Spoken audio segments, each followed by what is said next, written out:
For most of us, sex is driven by desire, connection, and love. For the Spartans, it was none of those things. It was a command, a biological duty enforced by the state for one single mission: to forge the deadliest human weapons the ancient world would ever face. Spartans weren't raised as people.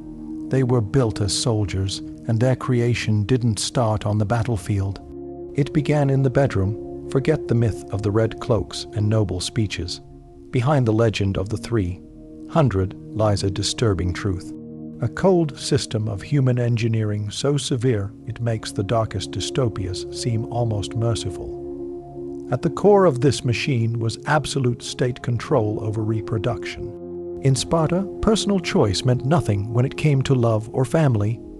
The government acted as the only matchmaker, pairing citizens based on strength, not sentiment. Old magistrates, men hardened by decades of war, examined young males like livestock, judging height, stamina, and lineage. He was the tall, broad-shouldered warrior born of decorated ancestors. She was a strong, fertile woman with wide hips and a sturdy frame. Beauty mattered not for vanity, but as a signal of good health, of better blood. Marriages were state-arranged, cold, strategic unions meant to produce superior offspring. Love was irrelevant. Desire was optional. The body no longer belonged to the individual. It belonged to Sparta. Every citizen's duty was to strengthen the state through their bloodline. Women's roles, too, were twisted into something unfamiliar. They were not seen as wives or mothers, but as vessels of the Spartan nation. Their worth came from their ability to bear strong, healthy children. From an early age, Spartan girls trained not for combat, but for childbirth. They ran, wrestled, and threw javelins, all to condition their bodies to carry warriors. Their will didn't matter, their bodies did. They were taught that their battlefield was the birthing bed, and their greatest honor was to bring forth a future soldier. But this system went even further into realms that seem almost monstrous today. What happened when a celebrated warrior's wife couldn't conceive, or when she gave birth to weak children? What if elsewhere lived a woman of exceptional health, married to an older, less impressive man? Sparta had an answer, a chilling clause in its social code. It allowed, even encouraged, a strong warrior to father a child with another man's wife. It wasn't seen as adultery. It was civic duty.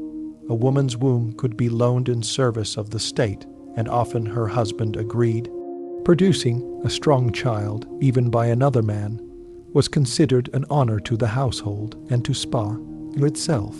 Concepts like love or fidelity were crushed beneath the boots of state eugenics. The goal wasn't happiness. It was perfection of the bloodline. And so, when a Spartan child was finally born, it wasn't a time of celebration. It was a test. The newborn wasn't placed in its mother's arms, but taken to a grim place called the lair, the gathering hall. There, a group of aged warriors known as the Jeruja awaited countless battles and looked at life through the eyes of death. They examined each infant without emotion.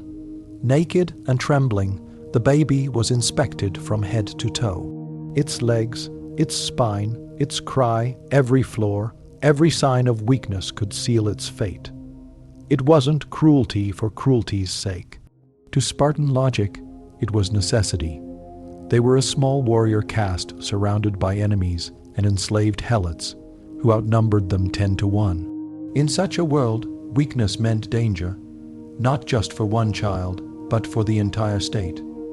A frail infant wasn't just a burden. It was a threat. Mercy today could mean destruction tomorrow. Sparta's creed was survival through strength. No exceptions.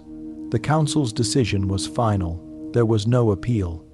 If the baby passed the test, it was returned to its family, not as a son, but as a future soldier already belonging to the state from the moment he drew his first breath. A Spartan child's destiny was already decided. But if the elders' judgment turned against him, if they ruled he was unfit for life, he wasn't slain by sword or drowned in a river. His end came in a way far colder. the infant was carried to the barren slopes of Mount Taratus to a place called the Apath. The deposits there, in a dark cliff of stone, the newborn was left to the wind, the night frost, and the beasts, a quiet death unseen and unspoken of. To Spartan logic, this was not murder. They believed they were merely returning to nature. What nature had produced imperfectly, a grim offering to collective strength, passing the elders' inspection, was only the beginning. From that moment, the child's life became a slow march toward war, and for his parents, duty did not end with birth. The state demanded more constant creation of new bodies to fuel its war machine. Procreation in Sparta wasn't a privilege. It was an obligation. Clear as throat, they practiced what we would later call eugenics centuries before the word existed.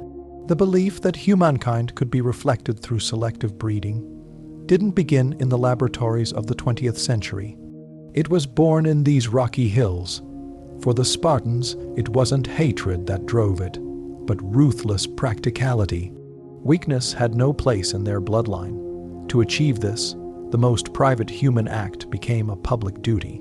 Love, as we understand it, had no place in the formula.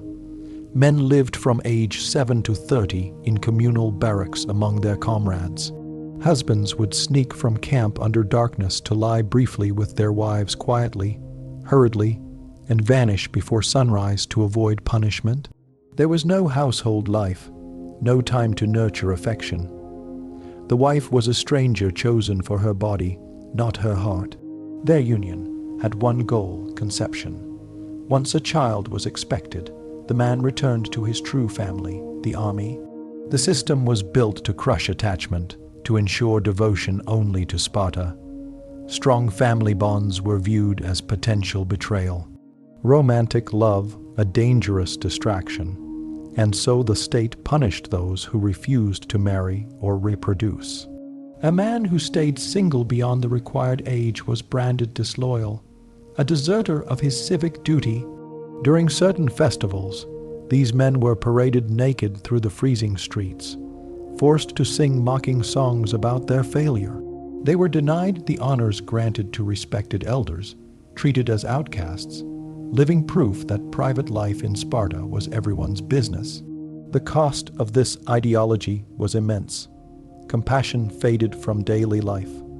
Generation after generation was conditioned to believe tenderness was weakness, that one's body belonged not to the self, but to the state, and that motherhood was not love but service. Children didn't learn affection from their parents. They learned obedience from their trainers. Mothers handed their sons to the state at 7, whispering only, "Return with your shield or on it."